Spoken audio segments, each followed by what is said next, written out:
tell us why Mark Milley is so awful. I think it's something that's generally understood on the right of center, but from the informed perspective that you have, I would love to hear some of the most perfidious examples of the things he's done. He has uniquely compromised the institution of the military, but if you're even to believe kind of half of the reporting that's come out about his role during the last year of the Trump administration, you are to believe that the highest ranking military officer in our land sought an independent operating ability to affect foreign policy and domestic policy decision making in the way that he sought was appropriate, not based on what his boss, Donald Trump at the time, told him to do. And kind of it changes by the day with President Trump's recent indictment and plans for war with different countries, and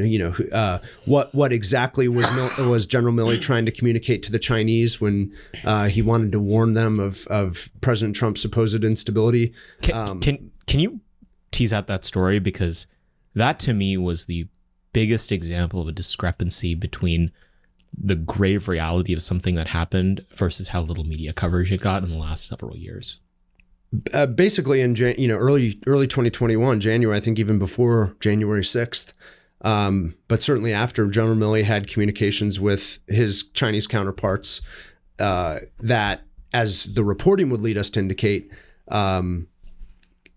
built a back channel in the event of a military crisis with China.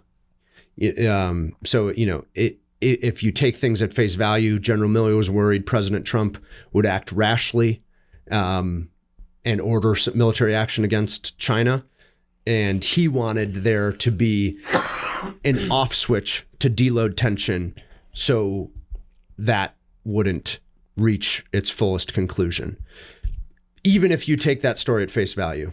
That's a bit of treason right there. Well, right. And it signifies that a senior military officer, the most senior military officer, wanted to act independent of the president and the rest of the, military apparatus, the intelligence community, to exercise foreign policy as he saw fit. So that's not very norms of him. Well, no, I mean, to say the least, it's not. And this is, I think, a good distinction between that everyone should understand about senior military officers, especially. The Joint Chiefs of Staff, so all the service chiefs, the 4-star generals who lead the Army, Navy, Marine Corps, Air Force, and then the chairman, Mark Milley in this case, they don't have any operational control over any soldier, sailor, airman, or Marine. They serve as principal advisors to the president, but then as chiefs responsible for the readiness and resourcing of their components of the armed services. But those men, the Joint Chiefs will never tell a soldier what to do. They'll never tell a boat to go somewhere. Who does? Ultimately, it's the president, mm-hmm. It's the Secretary of Defense, and then it is what are called combatant command commanders, who typically have geographic or operational responsibilities into which certain components fall. PACOM, CENTCOM. Exactly, right. And so, the PACOM commander, Pacific Command commander, if there were a conflict in the Pacific, would have ultimate operational control over which fleet of destroyers, sailed to Taiwan. So why did the Joint Chiefs exist?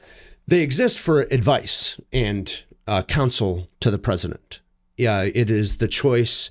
I would go on missions to kill or capture the leadership of ISIS in Iraq. And so typically for our missions, the Joint Chiefs, and maybe even someone they delegate, would recommend or give options to the president to do so with a raid of Army Rangers or an airstrike. Right. And they give him those military options. They give him the potential consequences of each and perhaps a recommendation.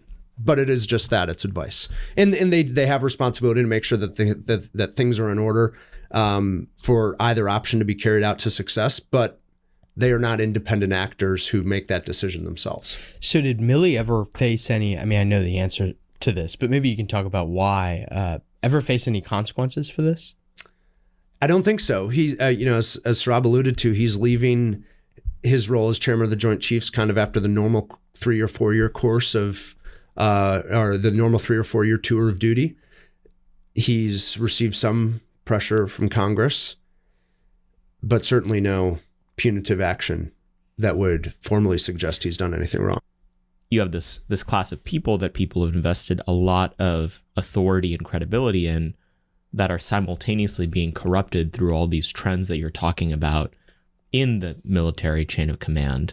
It just seems like all of these problems are coming home to roost in a big way, and our ability to seriously assess military leaders has never been as weak as it is now.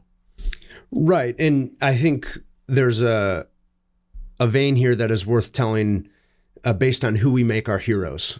You know, in the Civil War, one of my favorite heroes is Joshua Chamberlain, who is a colonel in the Union Army, who was a college professor in Maine, and he led this famous counterattack on the southern flank of the Union defense on the second day of Gettysburg that, you know, likely saved the war in the Union's favor. But he was famous because he was a professor, and he was there leading citizen soldiers kind of despite all odds.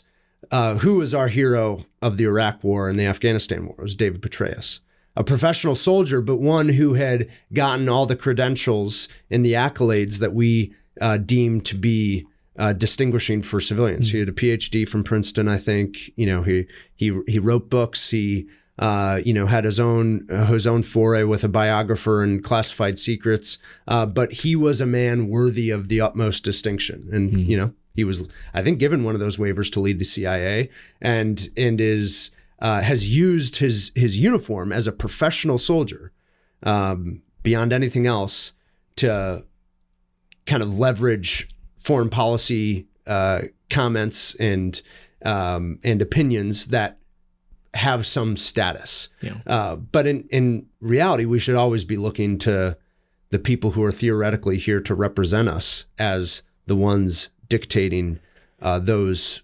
left and right limits, and then it's the military's job to fulfill them. And I'll say that in response, the military's typically been given a lot of leeway for governing themselves. Yeah, right. We've entrusted the chain of command to deal with matters of discipline.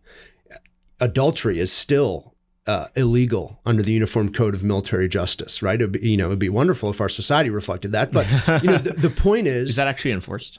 It is. I mean, it's kind of hard to prove sometimes, but it is enforced, and for good reason. But the point is that there should have been this agreement that the military is an institution set apart for itself, to govern itself so it can execute really dangerous tasks when civilian leaders tell them what to do. What we've found, and again, I think a huge turning point was Barack Obama's rule change to allow women to serve in combat roles, is we've started to see the military as an institution that should reflect America in some way. And I think that's had a lot of disastrous consequences for civil-military relations and the credibility of the institution. What did generals used to do, like after they retired? Because now they get to be on the board of Raytheon and write these self-help books. But what did they used to do? I'm not exactly sure. I think university professorships were often very common. Dwight Eisenhower ran for president, and again, that was kind of a sea change as far as I'm concerned. But even he wasn't the first, of course. There is something that's changed here, where you become this armchair expert for political and foreign policy commentary that I don't know has always been around. But I think if you're a general who retired, you saw yourself as kind of a statesman meant to be apart from the political calculus of that day and age. And the really scary thing is I think that's starting to change while you're in uniform, is that there's some justification or some need that senior military officers get to be, arbiters of political right and wrong while they're in the uniform. And that's troubling.